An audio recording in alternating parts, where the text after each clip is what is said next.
صباح الخير أصدقاء، كي دايرين؟ لاباس عليكم؟ نتمنى تكونوا بخير وعلى خير. سمحوا لي شحال هادي ما الصراحه عندي لي فيديو ولكن انا عجزت باش نوضيهم لكم. المهم هذا واحد النهار مشينا للعروبيه، لقينا الببوشات كبروا، جمعنا الببوش نطيبوه، وعندنا واحد الفريريج غادي يتحضروا اليوم في الذبيحه ديالته.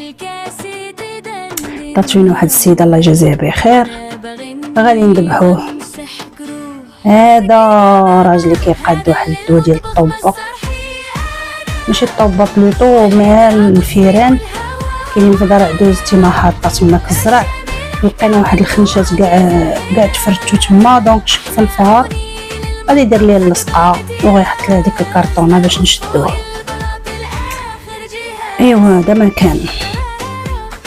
صراحه تعطلت عليكم بزاف، ولكن راني الصراحه كنعجز بزاف، ونتمنى منكم تشجعوني باش نبقى نحط لكم كل مره.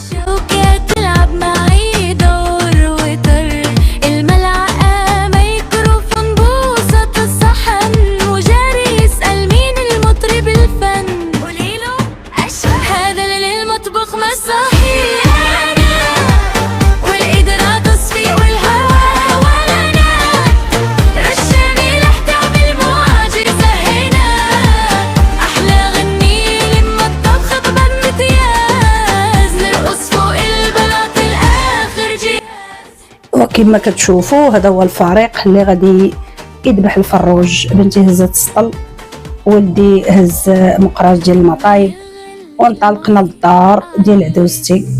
بعدا نبداو هذيك النشبه غيحطوها تما، شفتي داك الزرع كاع مفرتت غيحطوها ليه تمايا. المهم ملي غادي نشدوه راه غادي نوريه لكم ان شاء الله في فيديوهات قادمه. وغادي نشدو الفريريج. زيد ولدي زيد زيد زيد، الله اكبر الله اكبر.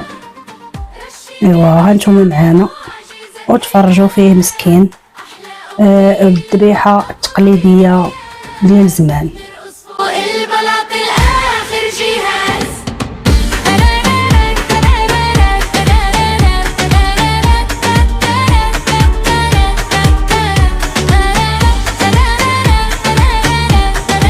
باش نعاود لكم على واحد الفروج. هاد الفراج ديال العربيه كيكونوا صحاح، عرفتي كيقدر يهز لك السطل، تحطيه تحت السطل يهز السطل ويطير. واحد المره جينا نذبحوا واحد الفروج، المهم وقال الموس ما كانش ماضي، دوز عليه راجلي وهو شويه بدا بغى يتركل، ما تركلش. لقينا